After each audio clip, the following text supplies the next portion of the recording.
প্রিয় দর্শক, আসসালামু আলাইকুম। সবাই কেমন আছেন? আশা করি সবাই ভালো আছেন। আর আজকে যে বিষয়টা নিয়ে কথা বলবো সেটা হচ্ছে যে ধ্বজভঙ্গ কি, কেন হয়, এর থেকে বাঁচার উপায় কি এবং এর চিকিৎসা কি, সে সম্পর্কে আজকে কথা বলবো ইনশাল্লাহ। তো ধ্বজভঙ্গ শব্দটা যখন আমাদের মনে আসে বা আমরা বলি, তখন কিন্তু বিশেষ করে এটি বর্তমানে আমরা এটা অনেক সময় অনেকেই গালিও দিয়ে থাকি। ধ্বজভঙ্গ মানে কোনো কাজে অক্ষম থাকলে, কোনো কাজে দুর্বলতা থাকলে, কোনো কাজ করতে না পারলে তখন আমরা ধ্বজভঙ্গ বলি, বোঝাই যে সে অক্ষম, পারে না বা তার শক্তি নেই, এরকম মনে করি।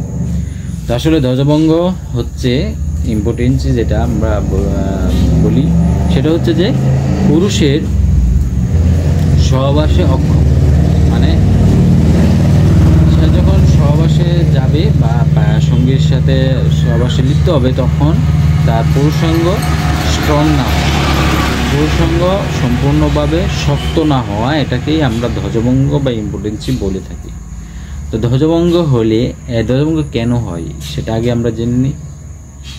ধ্বজভঙ্গ এটা অনেকেরই কিন্তু যখন তার যৌবনকাল থাকে বা উঠতি বয়স থাকে তখন তার পুরুষাঙ্গ বা যে যৌবন সম্পূর্ণভাবে ভালো থাকে, পুরুষাঙ্গ সম্পূর্ণভাবে শক্ত থাকে বা তার স্ট্রং হয়।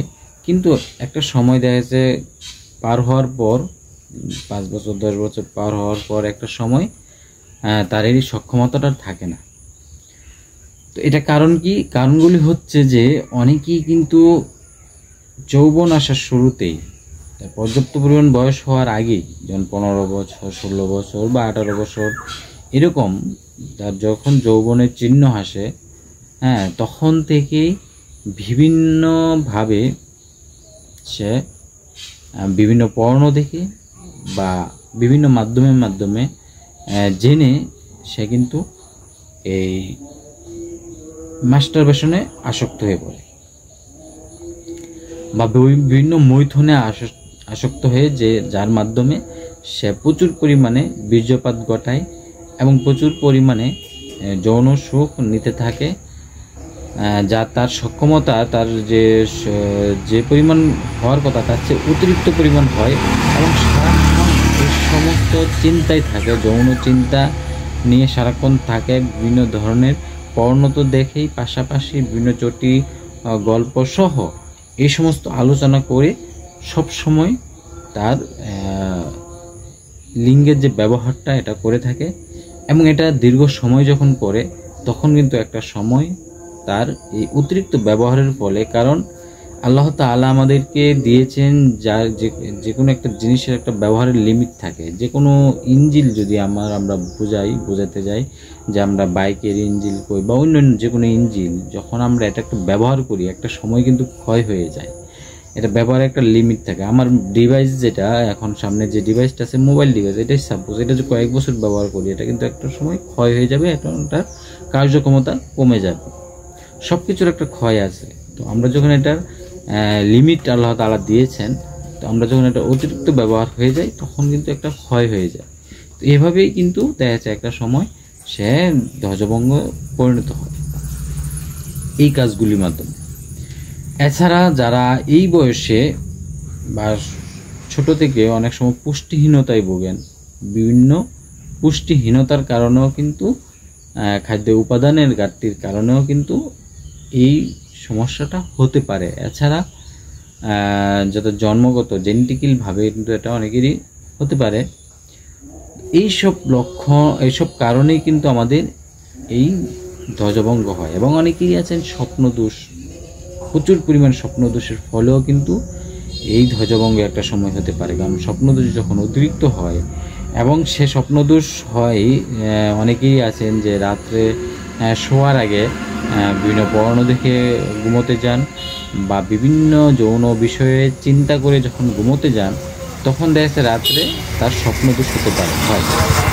তখন এটা যখন কন্টিনিউ হয়ে এটা অভ্যাসে পরিণত হয়ে যায় এবং এটা অটোমেটিকলি তখন হতে থাকে, প্রতিদিনই হতে থাকে। এই যে প্রতিদিন স্বপ্নদোষ হতে থাকে, এভাবে হতে হতে একটা সময় দেখা যাচ্ছে তার ধ্বজভঙ্গ পর্যায়ে চলে যায়, তখন তার উত্থান শক্তি কমে যায়। তো এটা এই বিভিন্ন কারণে আমাদের এই ধ্বজভঙ্গ হতে পারে।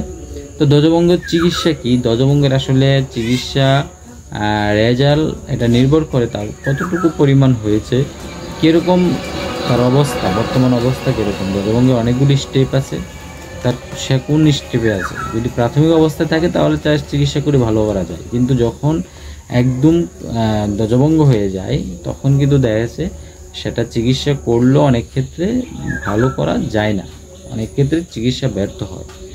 তো দেখা যাচ্ছে আমরা যদি শুরুতেই এর চিকিৎসা করি তাহলে কিন্তু একটা ভালো রেজাল্ট নিয়ে আসতে পারি। আর এর জন্য কিন্তু হোমিওপ্যাথিকে বিভিন্ন ধরনের মেডিসিন আসছে।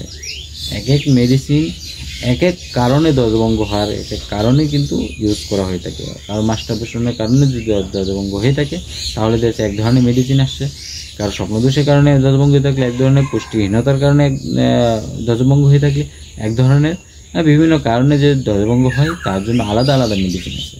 তো একজন হোমিওপ্যাথিক চিকিৎসকের পরামর্শ নিয়ে তারপর ওষুধ সেবন করলে ধ্বজভঙ্গ স্থায়ীভাবেই অনেক ক্ষেত্রেই ভালো হয়ে যায়। তো যত্রতত্র এই যে আবার আরেকটি কথা বলতে ভুলে গেছিলাম, সেটা হচ্ছে যে ওষুধের অপব্যবহারও কিন্তু এই ধ্বজভঙ্গ হতে পারে। কারণ অনেকেই আছেন যে তার সম্পূর্ণভাবে ভালো, তার কোনো সমস্যা নেই, কিন্তু সে ওয়ান টাইম ওষুধগুলি, বাজে ওষুধগুলি যেগুলি কোনো লাইসেন্স নেই, এই সমস্ত কিছু ওষুধ আছে যেগুলি প্রচণ্ড উত্তেজক, এই ওষুধগুলি খেয়ে তার যে ন্যাচারাল শক্তিটা, এই ন্যাচারাল শক্তিটা সে হারিয়ে ফেলে, যার কারণে সে ধ্বজভঙ্গ হতে পারে। এটা কিন্তু অন্যতম একটি কারণ। তাই বলবো যে যত্রতত্র ওষুধ সেবন আমরা করব না। ধ্বজভঙ্গ হয়ে গেলেও একটা সঠিক চিকিৎসা আমরা নেব, কখনোই ওয়ান টাইম ওষুধ বারবার ইউজ করব না। আর ইউজ করার ফলেই কিন্তু আমাদের এই যে ধ্বজভঙ্গ যে রোগটা, এটা কিন্তু সৃষ্টি হয়। যাই হোক, ধন্যবাদ সবাইকে। সবাই ভালো থাকেন, সুস্থ থাকেন, ইনশাআল্লাহ দেখা হবে নেক্সট ভিডিওতে। সে পর্যন্ত সবাই ভালো থাকবেন। আল্লাহ হাফেজ।